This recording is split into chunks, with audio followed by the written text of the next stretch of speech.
غیرت نے جسے قتل کیا اس پہ افسوس. پتہ نہیں آج تمہارے عزا خانے میں کون کون مہمان ہے تمہارا.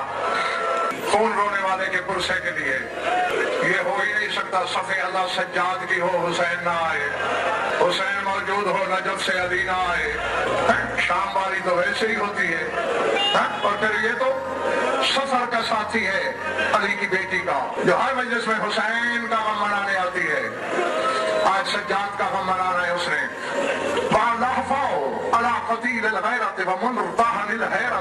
جسے غیرت نے قتل کیا اس پہ بہت افسوس ہے. جو بازار کی بھیڑ میں, اگر فکر سمجھ آ گیا تو بس مجلس یہی ہو جائے گی, جو بازار کی بھیڑ میں حیرت سے خاموش کھڑا تھا. جس کو یہاں سمجھ نہ آیا وہ کبھی تنہائی میں بیٹھ کے سوچے ضرور. حیرت میں سجاد دیکھ رہا ہے یہ بدماشوں کا ہجوم کجا, پردے کو پردہ سکھانے والی زینب کجا. اگلا جملہ سناؤ. کہتے ہیں وَآصَفَ عَلَى الْأَسِيرِ الْمَذْبُوحِ وَذِي اللَّحْمِ الْمَشْرُوحِ. یہ میرے جڑے ہوئے ہاتھ جنہوں نے رونے کی وجہ سے سر جھکائے ہوئے اٹھا کے دیکھ لو. یہ میرے ہاتھ جڑے ہوئے ہیں. خود خون رونے والا بھی تم میں موجود ہے اپنا پرسہ لینے کے لیے. دل تمہارا دکھے گا للہ, اپنی قوم کا خادم سمجھ کے معاف کر دینا. کہتے اس قیدی پر سلام جو قدم قدم پہ ذبح ہوا, جس کے لیے میں نے معافی مانگی ہے سیدو. وہ جملہ آگے ہے کہتے وَذِي اللَّحْمِ الْمَشْرُوحِ, اس پہ افسوس ہے جس کا گوشت کا کوئی ٹکڑا یہاں, کوئی وہاں, کوئی اس دیوار پہ, کوئی اس دیوار پہ. یقیناً عزادار کا دل بہت نازک ہوتا ہے. جملے ابھی دو باقی ہیں تو ایک سن لو, تمہاری آنکھوں کا وضو ہو جائے گا, ہم سب کی نجات پکی ہو جائے گی. اور میں نے یہ جملہ جب کتاب میں پڑھا پھر اس کی تشریح کے لیے تحقیق بھی کی. فرماتے ہیں وَهَا حَسْرَةً عَلَى مَنْ خَرَّ عَلَى الْأَرْضِ عَدِيدًا عَلَى وَجْنَتَيْهِ وَحَنَّ عَلَى أُخْتِهِ عَلَى رَكْبَتَيْهِ. کہتے اس مجبور قیدی پہ سلام جو بازار میں کئی دفعہ رخسار کے بل گرا, جو درجنوں دفعہ بازار میں علا وجنتہ ہے, کسی اور سے ترجمہ کرا لینا, رخسارے کے بل گرا. اور اگلا فکرہ اس سے بھی سید و غیر سید و زیادہ رلا دینے والا ہے. وَمَنْ حَنَّ عَلَى أُخْتِهِ عَلَى رَكْبَتَيْهِ. اور جب بھی کبھی اس کی چھوٹی بہن بازار میں گری تو اسے اٹھانے کے لیے اسے زانوں کے بیمار کربلا کی سرخ آنکھوں کے صدقے مانو تمہیں کسی کو میں نہ رلائے. رو رہے ہو, منہ پھینک رہے ہو, سر پہ ماتم کر رہے ہو, سوچا بھی ہے زانوں کے بعد کیوں بیٹھتا تھا. اللہ اکبر. حالانکہ بچہ گرے اسے تو یوں تھا.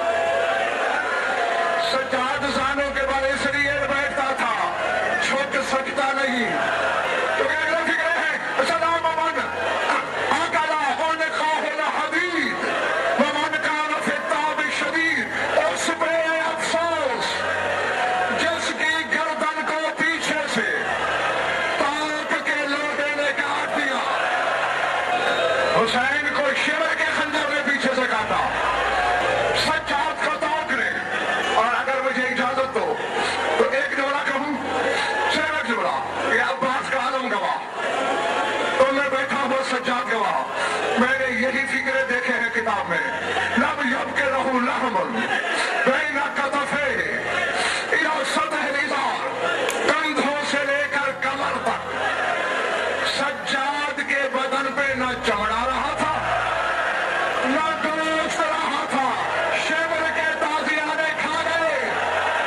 حرامی نے کبھی بازاروں میں مارا, کبھی درباروں میں مارا, کبھی سفر میں مارا. مجھے معاف کر دینا, میں نے تمہارا دل دکھا دیا, میں نے عزاداروں کو زیادہ تکلیف دے دی. کسی کی بے گناہ سیری کے صدقے مجھے معاف کر دینا.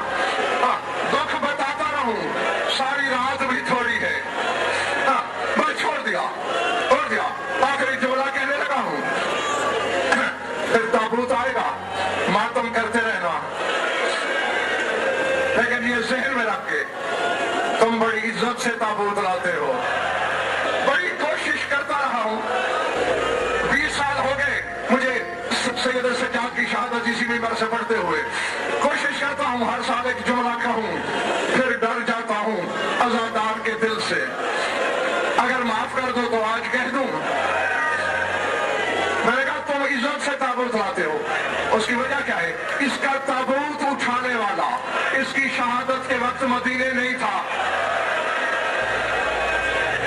نہیں آیا ذہن میں؟ زہر ملا ہوا تھا, جگر کے ٹکڑے باہر آ رہے تھے, لیکن رو پھر بھی زینب کی چادر کو رہا تھا. وہاں بھی منہ پیٹ پیٹ کے کہہ رہا تھا, واہ حجابا, آئے پھپھی تیرا پردہ, واہ سوکا ہو, ہائے شام کا بازار. روتے روتے اچانک بس ایک لفظ ہے, میں چھوڑنے لگا ہوں, کوہنیوں کے بل اٹھا, تکیے پہ کوہنیاں پھینکی, شام کی طرف منہ کر کے کہا, کون کہتا ہے تیرا وارث کوئی نہیں؟ جناب باقر نے کہا, بابا کس سے باتیں کر رہے ہیں؟ ٹھنڈی سانس لے کے کہا, باقر میری گزر جائے گی, شام میں فضا کی آخری سانسیں ہیں, مجھ پر فضا کے بڑے احسان ہیں. جب کسی منزل پہ ہمارا پڑاؤ ہوتا تھا, میں چونکہ ننگے پاؤں کانٹوں پہ چلتا تھا, فضا کے بھی ہاتھ بندھے ہوتے تھے, جھک کے میرے پاؤں کے تلووں پہ زبان پھیرا کرتی تھی, کہتی تھی کنیز کے پاس پانی نہیں ہے, میں کانٹے نکال نہیں سکتی. زبان پھیر کے میرے کانٹوں کی چلن کم کرتی تھی. مجھے چھوڑ دے, مجھے چھوڑ دے, جاؤ اس کی تجہیز و تدفین کر. پہنچا باقر, قدموں کی آہٹ سنی, سجاد آ گیا. دادی اماں میں سجاد نہیں باقر ہوں. کنیز سمجھتے ہوئے نہیں آیا. نہیں دادی اماں ناراض نہیں ہونا, میرے بابا کی مجبوری